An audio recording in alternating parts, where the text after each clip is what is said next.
नमस्कार दोस्तों। आइए सुनते हैं सुभद्रा कुमारी चौहान द्वारा लिखी कहानी कल्याणी। विवाह के बाद नववधू को लेकर जब बैरिस्टर बाबू राधा रमन घर लौट रहे थे, तब रास्ते में ही एक रेल दुर्घटना हो गई। कई बाराती घायल हो गए। दो का तो घटना स्थल पर ही अंत हो गया। मरने वाला एक लॉ का विद्यार्थी था और दूसरे थे खुद बैरिस्टर राधा रमन। मृत्यु के कुछ क्षण पहले एकाएक राधा रमन ने आंखें खोलकर चारों तरफ देखा। पास ही बैठे हुए अपने मित्र जय कृष्ण से कहा, कल्याणी को मैं तुम्हें सौंपता हूँ। ये चाहे तो इसका विवाह भी कर देना, इसे कोई कष्ट न होने पाए। अधिक वह कुछ न बोल पाए और उनका प्राणांत हो गया। घायल बारातियों के साथ नववधू कल्याणी को लेकर जय कृष्ण घर लौट आए। 2 दिन पहले कल्याणी के सौभाग्य पर बहुतों को ईर्ष्या हो रही थी। आज घर घर में उसके दुर्भाग्य की चर्चा थी। उसका मुंह देखना तो दूर, सौभाग्यवती स्त्रियां उसकी छाया से भी डरती थी। वे सोचती, यह स्त्री कितनी अभागी है कि उसके परिवार में तो कोई था ही नहीं, विवाह का कंगन भी न टूट पाया था और वैधव्य मुंह बाए निगल जाने को खड़ा है। वरना क्या उसी दिन उसी ट्रेन में रेल दुर्घटना होनी थी? कुछ भी हो, घर घर बड़ी बूढ़ी स्त्रियों में यही चर्चा थी कि यह अपने सत्यानाशी पैरों से जिस घर में जाएगी, उसी घर में कोई दिया जलाने वाला न रह जाएगा। धीरे धीरे यह बात जय कृष्ण की पत्नी मालती ने भी सुनी। पति और संतान के लिए हिंदू नारी क्या क्या नहीं कर लेती। उसके कल्याण के लिए अपना तन मन सभी कुछ न्यौछावर कर देती है, वो भी प्रसन्नता से। और जिस बात से उसे किंचित मात्र भी अहित होने की शंका हो, वह काम हिंदू नारी कभी भी नहीं कर सकती। मालती का जी अंदर ही अंदर घबरा उठा। वह क्या करे? उसे तो अभागिन कल्याणी पर ही दया आती थी। किंतु जिस दिन जय कृष्ण का जरा सा सिर दुखता था, बच्ची उपमा जरा भी अनमनी हो जाती, उस दिन ऐसा जान पड़ता जैसे कल्याणी का दुर्भाग्य मुंह खोले उसे निगलने को दौड़ा आ रहा है। पर उपमा को यह अपनी चाची कल्याणी बहुत अच्छी लगती थी। कल्याणी के आने के बाद उपमा सदा उसी के पास रहती और खेलती, उसी के हाथ से नहाती और दूध पीती। रात में सो जाने के बाद ही मालती उसे ले जा सकती थी।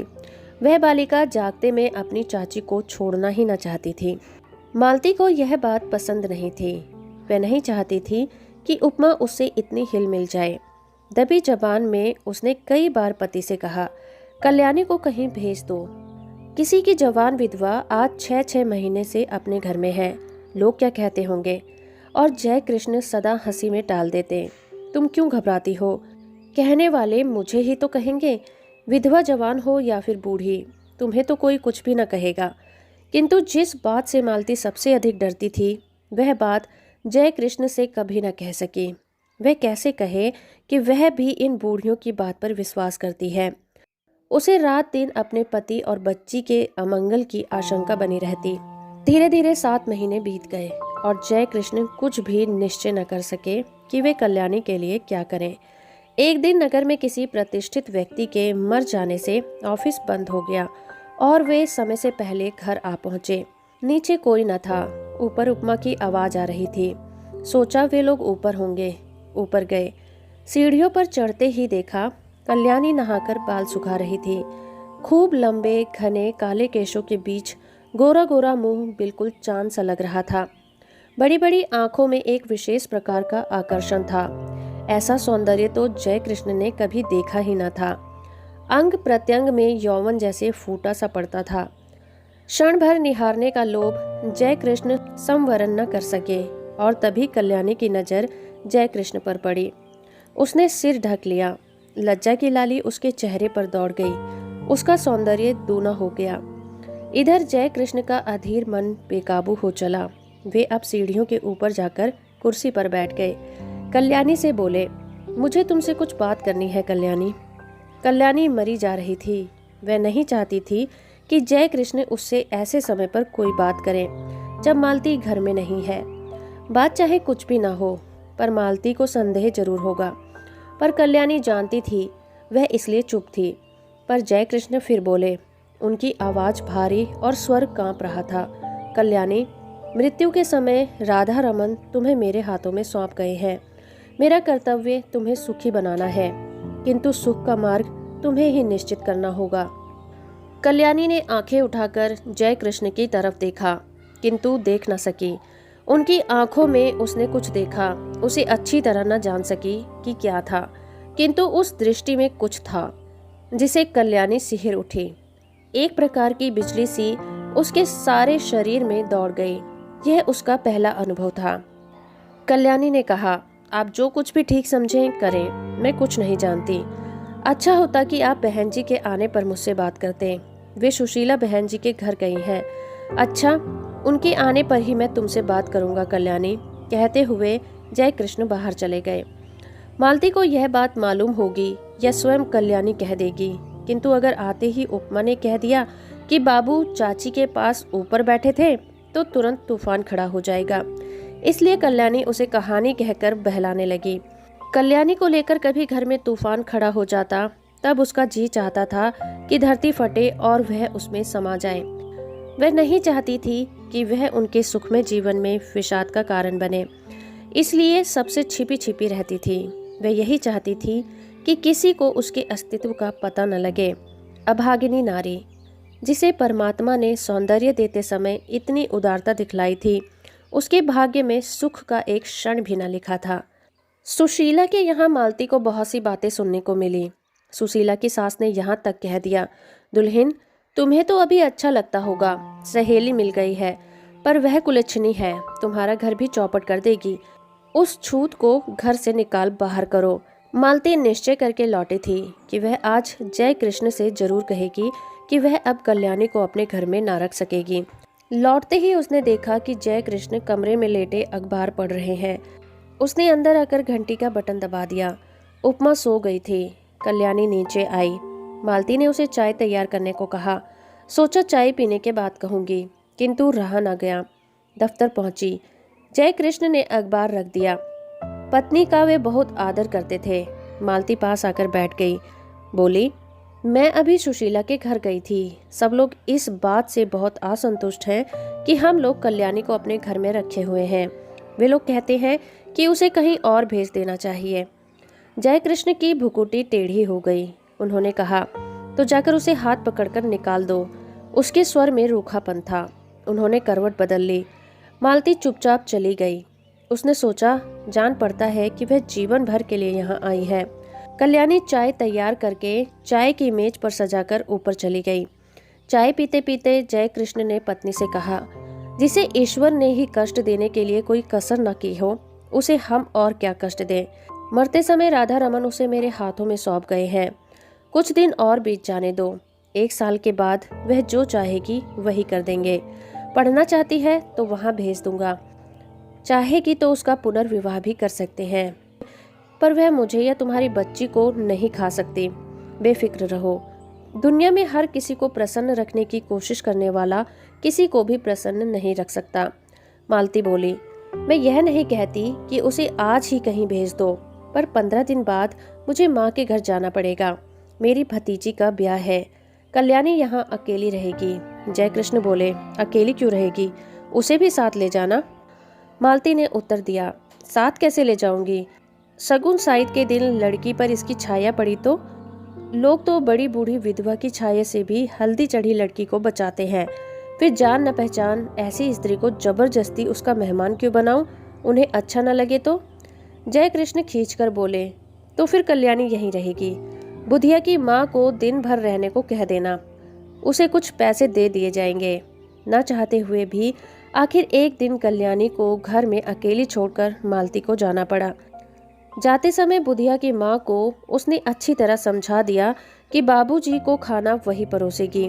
कल्याणी से भी कह दिया था, वह बाबूजी से जैसा पर्दा करती है वैसे ही करती रहे और बुधिया की माँ रात दिन यहीं रहे। मालती चली गई। अब जय कृष्ण प्राय देर से दफ्तर जाते और जल्दी घर लौट आते। कभी कभी वे दफ्तर जाते ही नहीं। यह बात ध्यान देकर कल्याणी ने देखी। बुधिया की माँ जो चौकीदार पर नियुक्त थी, वह कुछ समझ न सकी। पहले ही दिन खाना परोसने गई थी। जय कृष्ण की एक डांट लगते ही लौटकर बोली, बहू तुम ही परोसो, मुझसे न बन पड़ेगा। बाबूजी खुनसात हैं। कल्याणी को खाना परोसकर खिलाना ही पड़ा। यही तो जय कृष्ण चाहते थे। खाना खाते खाते जय कृष्ण बोले, कल्याणी तुमने अपने भविष्य के विषय में क्या निश्चित किया है, कुछ कहोगी?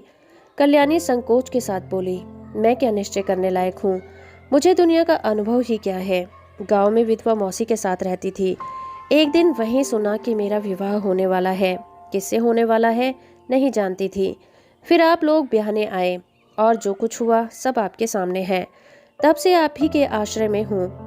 आपको छोड़कर, आपके इस घर को छोड़कर कहीं और मेरा ठिकाना नहीं है। सुना है विधवा मौसी भी इस संसार में नहीं है। फिर मैं क्या निश्चय करूं, आप ही कहिए। जय कृष्ण बोले, शादी होना या ना होना दोनों बराबर है। पति की तुमने अच्छी तरह से शायद शक्ल भी ना देखी होगी। पुनर्विवाह करना चाहोगी? कल्याणी बोली, पुनर्विवाह? विवाह से सुख मिलने वाला होता तो मेरे पहले पति उसी दिन रेल में कटकर ना मर जाते, कहकर उसने ठंडी सांस ली। जय कृष्ण ने कहा, तुम्हारा यह ख्याल गलत है कल्याणी। जो कुछ होना होता है होकर ही रहता है। इसमें न तुम्हारा दोष है न तुम्हारे भाग्य का। मेरा तो विश्वास है कि जिस ईश्वर ने तुम्हें इतना रूप दिया है वह सुखी भी कर देगा। हाँ, मार्ग तुम्हें स्वयं ही निश्चित करना होगा। तुम चाहो तो मैं तुम्हें पढ़ने के लिए किसी पाठशाला में भेज दूं। कल्याणी को हंसी आ गई। बोली, अब मैं बूढ़ी होने जा रही हूँ। छोटी छोटी लड़कियों के साथ बैठकर कैसे पढ़ूंगी? और पढ़ना आएगा भी मुझे? मैं तो निरी मूर्ख हूँ। यह हंसी ना थी, बिजली कौंध गई थी। जय कृष्ण ने कल्याणी को आज तक कभी हंसते न देखा था। वे सिर से पैर तक सिहर उठे। बहुत संभलकर बोले, कोशिश करने से सब कुछ आता है कल्याणी। फिर भी तुम खूब सोच विचार कर मुझसे शाम को अपना निश्चय कहना। शाम को भोजन के बाद रात को बहुत देर तक कल्याणी और जय कृष्ण बातें करते रहे। पहरे पर नियुक्त बुढ़िया पड़ी पड़ी खर्राटे भरने लगी। कल्याणी ने कहा, पति को मैं प्रेम न कर सकी क्योंकि संयोग और वियोग में केवल 2 ही दिन का तो अंतर था। हाँ, दया भाव से प्रेरित होकर उन्होंने मेरा पानी ग्रहण किया था, इसीलिए उन पर मेरी अपार श्रद्धा पहले ही से थी। वह अब भी है, किंतु प्रेम से तो मेरा प्रथम परिचय उसी दिन हुआ जिस दिन आप सीढ़ियों पर चुपचाप खड़े थे। आप विश्वास मानिए कि आपको मैं जितने श्रद्धा भाव से देखती हूँ उतना ही आपसे प्रेम भी करने लगी हूँ। फिर भी आपके साथ मेरा पुनर्विवाह असंभव है। क्यों कल्याणी, तुम्हें आपत्ति क्या है? भर्राई हुई आवाज में जय कृष्ण ने पूछा और कल्याणी के हाथ अपने हाथों में ले लिए। कल्याणी ने तुरंत अपना हाथ छुड़ा लिया और संदिग्ध दृष्टि से जय कृष्ण की ओर देखा। जय कृष्ण को अपनी भूल मालूम हो गई। दोनों कानों में हाथ लगाकर बोले, भूल स्वीकार करता हूँ, अब कभी न होगी। फिर कुछ देर रुककर कहा, कल्याणी, तुम मुझसे कभी न डरना। तुम्हारी इच्छा के विरुद्ध मैं तुम्हें कभी न छूऊंगा। पर यह तो बताओ कि जब पुनर्विवाह करने में कोई आपत्ति नहीं है और तुम मुझे प्रेम भी करती हो, तब तुम्हारा पुनर्विवाह मेरे साथ असंभव क्यों है? असंभव इसलिए है कि आप विवाहित हैं, कल्याणी ने निश्चय स्वर में कहा। जय कृष्ण ने कहा, पर हिंदू शास्त्र के अनुसार एक पुरुष कई विवाह कर सकता है। फिर तुम वह सौभाग्य मुझे ही क्यों नहीं दान करती जो किसी दूसरे को मिलने वाला है? छी छी, कल्याणी बोली, आप क्या समझते हैं कि मैं किसी और से विवाह करूंगी? यह कभी ना होगा। मैंने एक बार जिससे प्रेम किया उसी से प्रेम करती हुई मिट जाऊंगी। हिंदू नारी प्रेम करना जानती है पर प्रेम का प्रतिदान नहीं चाहती। मैंने प्रेम किया, करती रहूंगी। यह बात दूसरी है कि प्रेम की प्रतिमा तक मेरी पहुंच ना हो सकेगी और यह तो अपना अपना भाग्य है। कहती हुई एक दीर्घ निर्विश्वास के साथ कल्याणी ने जय कृष्ण की ओर देखा। जय कृष्ण ने कहा, कल्याणी, तुम अपना ही अपना देखोगी या कुछ मेरा भी ख्याल करोगी? मैं पागल हो जाऊंगा। तुम्हारे बिना अब तो मुझसे एक पल भी नहीं काटा जाता, किंतु फिर भी तुम निश्चित करना, मैं तुम्हें कभी हाथ न लगाऊंगा जब तक तुम्हारी आज्ञा ना हो। आधी रात को भी तुम मेरे पास उतनी ही सुरक्षित रह सकती हो जैसे सगे भाई के पास, क्योंकि मैं अधम नहीं हूँ, तुमसे प्रेम करता हूँ, तुम्हें पाने का इच्छुक हूँ, पर सत्य मार्ग से, कुमार्ग से नहीं। कल्याणी बोली, ना मैं अपना कुछ देखती हूँ न आपका। सच ये है कि मैं मालती जीजी के सौभाग्य पर कुठाराघात ना कर सकूंगी। उन्होंने मुझे कुसमय में आश्रय दिया है। जो कुछ बन सकेगा भला करूंगी। उनकी बुराई मुझसे ना हो सकेगी। उनके भले के लिए मुझे अपना बलिदान भी करना पड़े तो सहर्ष स्वीकार कर दूंगी। मगर उनकी जिंदगी में कांटा बनकर न रहूंगी। पर मेरा जीवन संकट में बना दोगी, कहते हुए जय कृष्ण ने ठंडी सांस ली और सतृष्ण नेत्रों से कल्याणी की ओर देखा। कल्याणी ने कहा, यह सब मानसिक विकार है, कुछ दिनों में अपने आप दूर हो जाएगा। आप समझते हैं मुझे कम कष्ट हो रहा है? मैं नारी होकर भी सब कुछ सहने को तैयार हूँ। आप तो पुरुष हैं, कठिनाइयों से लड़ने के लिए ही आपका जीवन है। मैंने मालती जीजी को पत्र लिख दिया है, वे आती ही होंगी। उनके आते ही मैं आपसे विदा ले लूंगी। विदा से पहले एक भिक्षा मांगती हूँ, केवल आपके चरणों की धूली, और मैं कुछ नहीं चाहती। आप मेरे देवता हैं। जय कृष्ण के पैरों के नीचे से जैसे धरती खिसक गई हो। घबराकर बोले, तुमने मालती को पत्र कब लिखा और क्या लिखा? लिखने से पहले मुझसे पूछा क्यों नहीं? कल्याणी बोली, मैंने और कुछ नहीं लिखा, यही लिखा है कि उपमा के बिना बहुत बुरा सा लगता है, तुम जल्द से जल्द चली आओ। और लिखती भी क्या, किंतु आपके साथ मेरा अकेला रहना उचित नहीं। हम दोनों एक दूसरे से प्रेम करते हैं, न जाने किस दिन क्या हो जाए, और मैं नहीं चाहती कि हमारे बीच में कोई भी ऐसी बात हो जिसे कलंक का स्वरूप दिया जा सके। जो कुछ तुमने किया ठीक ही किया कल्याणी, सो जाओ, रात बहुत हो चुकी है। और उठते हुए कल्याणी ने झुककर जय कृष्ण के पैरों को माथे से लगा लिया। जय कृष्ण बहुत ही उद्विग्न थे। कल्याणी ने ऊपर जाकर दरवाजे बंद कर लिए। जय कृष्ण खाट पर पड़े करवटें बदलते रहे, उन्हें नींद न आई। दूसरे ही दिन मालती दोपहर की ट्रेन से आ पहुंची। दफ्तर से लौटते ही जय कृष्ण ने देखा उपमा खेल रही है। रात भर सो न सकने के कारण उनका चेहरा उतरा हुआ था। मालती ने देखते ही पूछा, क्या तबीयत खराब थी, क्या हुआ? जय कृष्ण ने कहा, कुछ नहीं, सिर में बहुत दर्द है। अज्ञात आशंका से मालती सिहर उठी। कल्याणी तो अभी है ना इस घर में? उसने पूछा। तुम तो अपनी बात के आगे किसी की भी नहीं सुनते।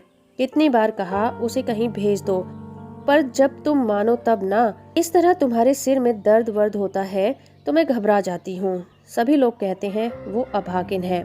जय कृष्ण को दूसरा भी भय था। वे यही सोच रहे थे कि कौन जाने कल्याणी है भी कि नहीं। उसने कहा था कि मालती के आते ही वो विदा ले लेगी। विदा का अवसर कहीं आ तो नहीं गया? जय कृष्ण का हृदय धड़क रहा था। उन्होंने कहा, मैंने कल्याणी को एक पुत्री शाला में पढ़ने के लिए भेजने का निश्चय कर लिया है। यह बात उसे भी मंजूर होगी, जरा उसे बुलाओ तो।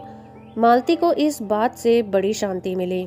कल्याणी यहाँ से चली भर जाए, कहीं भी जाए, उसकी उसे चिंता न थी। उसने घंटी बजाई, पर कोई ऊपर से न आया। तब उपमा को बुलाकर कहा, जा ऊपर अपनी चाची को बुला ला।